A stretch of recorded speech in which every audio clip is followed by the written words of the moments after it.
Sementara media Malaysia, media Malaysia memprediksi timnas Indonesia konsisten lolos ke babak ketiga kualifikasi Piala Dunia di edisi-edisi mendatang dan mungkin melaju ke putaran final Piala Dunia suatu hari nanti.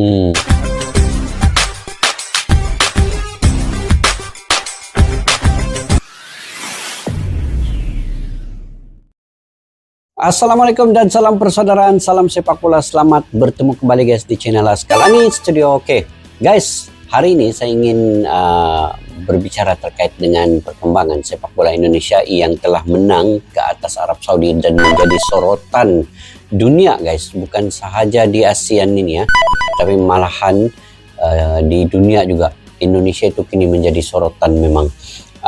Baru-baru ini pun negara-negara yang menyiarkan perlawanan di antara timnas Indonesia dengan melawan Arab Saudi ini sebanyak 140 negara yang menyoroti, yang disiarkan secara langsung ya perlawanan itu. Dan melihat kepada kemenangan Indonesia ini, ramai yang mengatakan bahwa Indonesia merupakan salah satu negara ASEAN yang kini meningkat mendadak, meningkat jauh, dan juga secara realitasnya bisa Indonesia ini ke Piala Dunia dengan syarat menang 2 perlawanan di GBK melawan Bahrain dan juga melawan China. Dan ini tidak mustahil karena kalau pemain-pemain ini semua bermain seperti melawan Arab Saudi yang mereka cepat pressing dan stamina tinggi, itu yang membolehkan pemain-pemain lawan menjadi tekanan. Dan kalau itu berlaku ketika melawan Bahrain dan China nanti, insya Allah Indonesia akan menang. Dan sekarang ini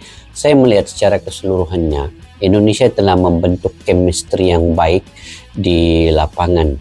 Mereka bermain bersungguh-sungguh, bermain bermati-matian guys. Kita nampak sendiri contohnya Calvin Dodong, Sandy Walsh itu jatuh bangun, naik turun naik sampai kecederaan, masih lagi coba untuk berlari. Itu kekuatan yang ada pada pemain-pemain timnas Indonesia ini. Dan pada tahun hadapan 2025 Indonesia mungkin akan menambah amunisi baru lagi, antaranya Oli Romeni yang semakin dekat untuk menjalani sumpah WNI karena dia telah bertemu dengan Erick Thohir, Bapak Erick Thohir ya. Kemudian Jairo Redewell yang dikabarkan juga akan langsung ke Indonesia. Begitu juga dengan Milano Jonadan dan juga Mauro Gestra ataupun Pascal Struijk. Jadi antara kelima-lima pemain ini dapat 3 pemain di bagian lini serang ataupun penyerang, striker. Itu sudah cukup baik untuk timnas Indonesia bersaing dengan tim seperti Jepang dan juga Australia. Memang Jepang itu agak berat, tetapi untuk Australia, bermain di Australia nanti tidak mustahil Indonesia bisa juga mencipta kejutan. Oke guys, kita simak video ini. Malaysia, mereka layak disebut Raja ASEAN, itu kata beberapa warga Malaysia ya, dan juga media-media Malaysia juga mengatakan itu. Oke, Oli Romeni juga, itulah permainan tim yang saya suka. Apa di sebalik video ini? Yuk kita nonton bareng dulu guys.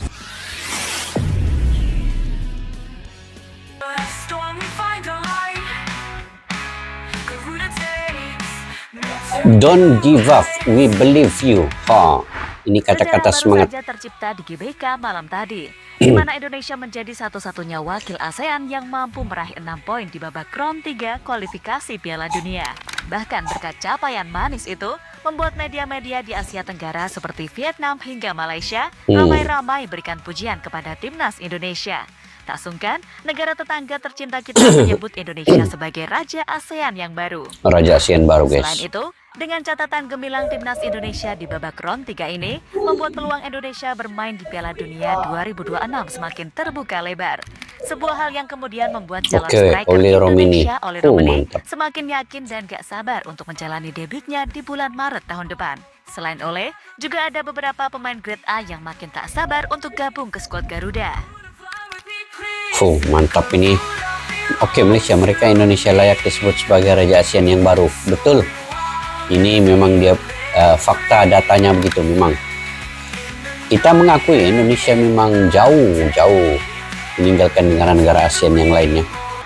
Kemenangan 2-0 atas Arab Saudi malam tadi benar-benar patut kita syukuri. Karena berkat kemenangan itu, timnas Indonesia kini semakin berpeluang untuk amankan peringkat 3 atau 4 yang selama ini ditargetkan oleh Pak Erick Thohir. Ditambah Cina yang dikalahkan oleh Jepang dengan skor 3-1 dan Bahrain yang bermain imbang 2-2 atas Australia. Bahrain, padan muka Posisi Bahrain. timnas makin diuntungkan. Pasukan Sintayong yang kini berada di peringkat ketiga dengan mengoleksi 6 poin setelah unggul head-to-head dari Cina, Bahrain, dan juga Arab Saudi. Selain itu, torehan ini juga membuat timnas Indonesia resmi menjadi negara Asia Tenggara tersukses ketika berlaga pada putaran ketiga kualifikasi Piala Dunia Zona Asia, melampaui Vietnam dan Thailand. Pada edisi putaran ketiga melampaui Vietnam, kualifikasi Piala Dunia 2022, Vietnam sebagai Vietnam 4 poin, satu-satunya ya. perwakilan Asia Tenggara hanya mampu meraup 4 poin.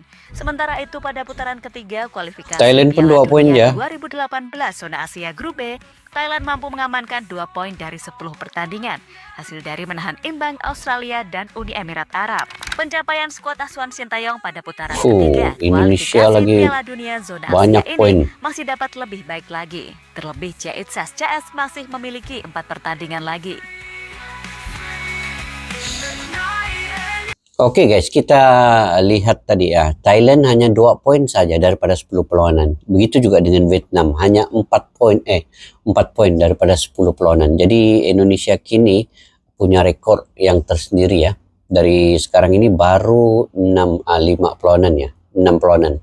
Sudah mendapat 6 poin. Jadi ada baki lagi 4 perlawanan dan mungkin akan bertambah lagi poin itu. Sama ada melawan China dengan Bahrain di GBK itu ditargetkan poin penuh 6. Jadi ada 12 poin kalau itu dapat dicapai, kemenangan ke atas Bahrain dan China itu. Untuk melawan Australia dan Jepang itu memang kita tidak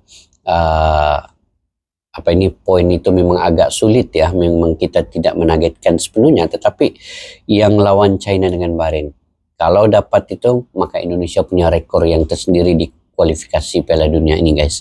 Jadi kita doakan untuk perlawanan itu nanti, dan insya Allah lawan Bahrain nanti itu mungkin kami akan pergi ke Indonesia lagi guys di GBK.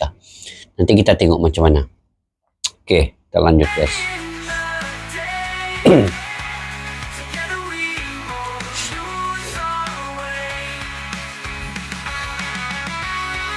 Oh, Tom Haya itu gini, Tour of Fire, dia suruh ini memberi semangat pendukung-pendukungnya.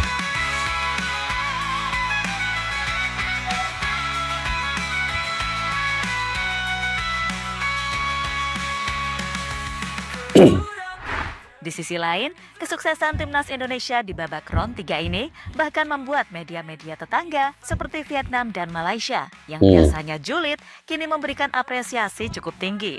Karena ya gimana lagi, Indonesia berhasil menyelamatkan wajah ASEAN di babak kualifikasi Piala Dunia 2026 ini. Selain menjadi satu-satunya wakil ASEAN yang tersisa, Indonesia juga mampu membuktikan kelasnya dengan mampu bersaing dengan tim-tim raksasa Asia langganan Piala Dunia.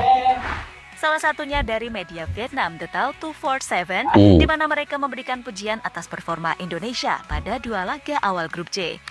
Menurut mereka, Rizky Ridho dan kolega sukses membuat kegaduhan dengan menjadi wakil ASEAN yang berhasil meraih 6 poin pertama di babak round 3. Dan yang paling mengejutkan tentunya mereka mampu mencuri 4 poin dari timnas Arab Saudi dan 1 poin dari Australia. 4 poin Memang dari dikenal Arab sebagai langganan Piala Dunia. Skor 2-0 bertahan hingga peluit akhir dibunyikan. Indonesia terus tampil impresif dengan menempati peringkat ketiga di putaran ketiga kualifikasi Piala Dunia 2026 dan hanya tertinggal 1 poin dari Australia, tulis The Tao 247. Sementara itu, media Vietnam lainnya Soha menilai apa yang ditampilkan Indonesia mengejutkan. Gak ada salahnya jika menyebut Indonesia sebagai Raja ASEAN yang baru, sekaligus yang terkuat mengejutkan di Asia ya. Tenggara saat ini. Yang jelas, Indonesia semakin tangguh dan pantas dianggap sebagai tim terkuat di Asia Tenggara saat ini. Penampilan mereka jauh meyakinkan dibandingkan timnas Vietnam dan pelatih Kim Sang-sik.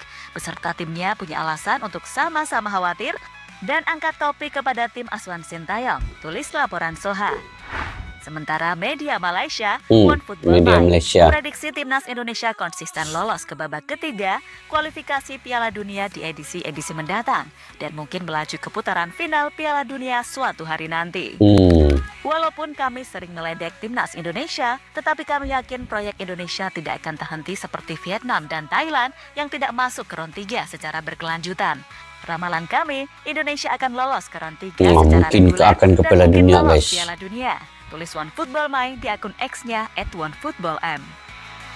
Malaysia dukung sudah Indonesia sekarang. Sepatut dari dulu lagi Malaysia ini mendukung Indonesia ya. Mungkin dengan kedatangan TMJ ketemu dengan Bapak Erick Thohir itu adalah yang dipelajari kan daripada Bapak Erick Thohir ini. Memang sukses lah Bapak Erick ini. Sementara itu, dengan situasi ini yang guys, ada ini membuat calon pemain baru oleh timnas Romini, Mauro Indonesia Gestra, seperti oleh Romini, Jairo Redouane. Mauro Gestra hingga Jairo Redouane makin gak sabar untuk membela timnas Indonesia di bulan Maret tahun depan. Mantap. Mereka melihat hal yang berbeda di skuad timnas Garuda dan memang tim ini sebenarnya gak jelek-jelek amat kok. Mereka hanya butuh waktu untuk berproses. Dan jika chemistry itu sudah terbentuk, jangan kaget kalau 2-3 tahun ke depan, timnas ini jadi langganan Piala Asia atau bahkan Piala Dunia. Dan seperti yang pernah dikatakan oleh pelatih timnas Jepang, Hajime Moriyasu, kalau timnas Indonesia ini sangat layak untuk menemani Jepang bermain di Piala Dunia 2026. Karena dia tahu betul akan bakat-bakat yang dimiliki oleh pemain Indonesia saat ini.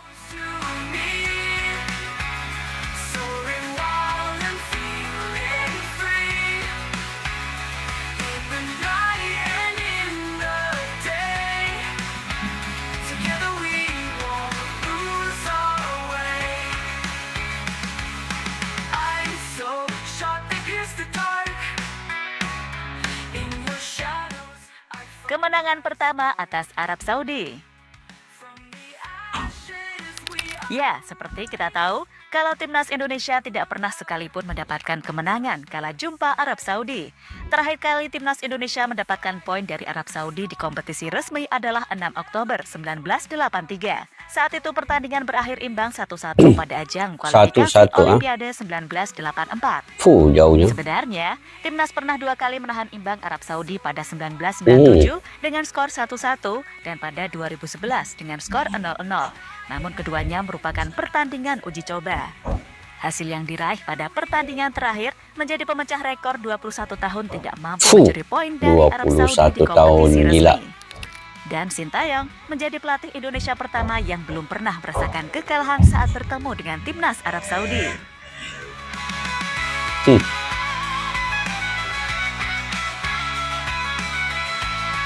Akhirnya Sintayong kembali.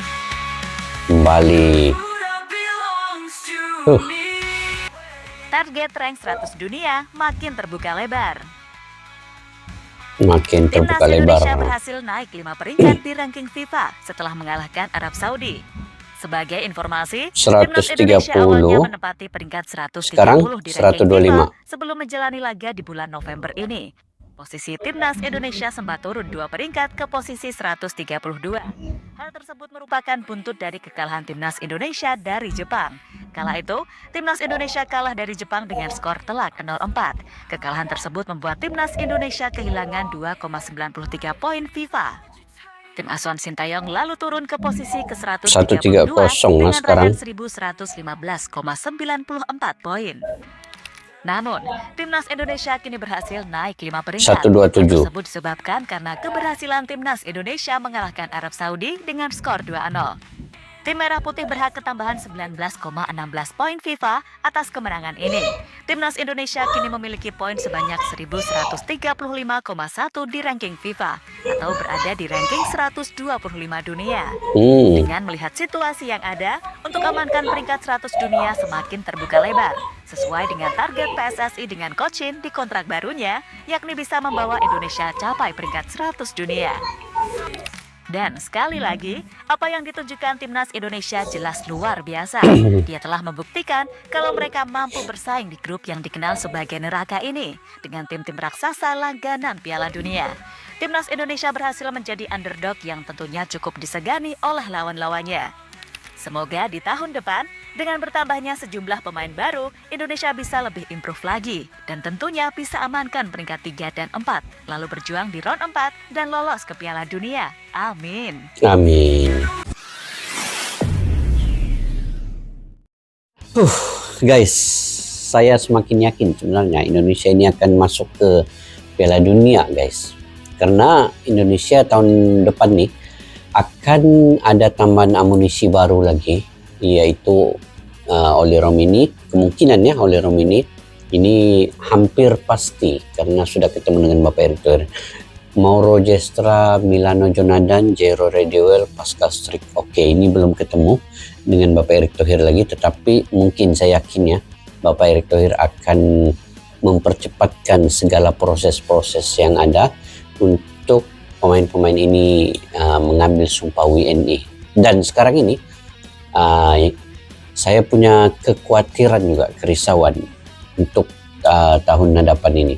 Mudah-mudahan semua pemain akan pulih seperti sedia kala, cepat membentuk kembali stamina, kecergasan dan kebugaran mereka, dan juga yang paling penting adalah membentuk mental ya dan emosi mereka supaya mereka tidak mudah terpancing dengan provokasi-provokasi ketika perlawanan itu nanti, terutamanya ketika melawan Bahrain nanti. Kalau ada provokasi seperti pemain macam Arab Saudi itu pun banyak provokasi ya, dan hampir-hampir ramai pemain yang terpancing ya, pemain-pemain timnas Indonesia. Ini dapat kita lihat Justin Hubner dikenakan kartu merah dan beberapa pemain lain dikenakan kartu kuning. Hampir-hampir emosi mereka terpancing. Contohnya macam Sandy Walsh juga. Sandy Walsh ini gagal mengawal emosi dengan baik juga. Jadi ini perlu cepat dibenahi oleh pemain-pemain dan mungkin Coach Sintayong dan kepengurusan PSSI. Tapi saya yakin ya Bapak Erick Thohir ini dia bukan kaleng-kaleng ya. Dia seperti motivator juga kepada semua pemain ini. Memberikan input atau masukan-masukan yang dapat dihadam oleh semua pemain. Jadi mereka dapat berpikir secara logik untuk ke Piala Dunia ini memerlukan mental yang kuat, memerlukan stamina yang kuat, memerlukan kecerdasan kebugaran yang tinggi, dan memerlukan ketahanan fisikal. Dan ini semua akan berjalan mengikut seiringan dari segi mental, fisikal, dan juga kekuatan dalaman itu. Jadi kalau ini dapat terbentuk nanti dan dengan kemasukan Oli Romini, saya pasti Indonesia mampu bersaing guys dengan Australia sekalipun. Main di Australia pun tidak mustahil akan ada kejutan untuk Australia ini nanti.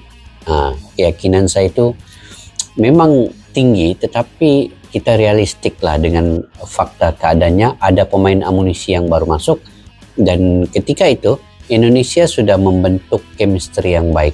Sebab ada masa lagi 3 bulan ya, bulan Desember, Januari, dan Februari untuk membentuk tim ini kembali. Dan di situ mungkin akan ada keserasian, akan ada chemistry yang baik di luar lapangan, di dalam lapangan akan terbentuk. Mungkin Indonesia akan membuat friendly match yang membentuk daya saing mereka sesama sendiri. Jadi kita doakan yang terbaik untuk timnas Indonesia guys, dan mungkin kalian punya pandangan-pendapat sendiri, kalian boleh komentar juga di ruang kolom di bawah. Oke, sampai kita jumpa lagi di video yang akan datang. Assalamualaikum warahmatullahi wabarakatuh. Bye-bye. Askalana Studio untuk kita channel yang bereaksi tentang apapun yang ada di Indonesia, channel YouTube dari Malaysia di Askalani Studio. Jika mau tahu tentang Indonesia, ayo like and subscribe channel kami Askalani Studio.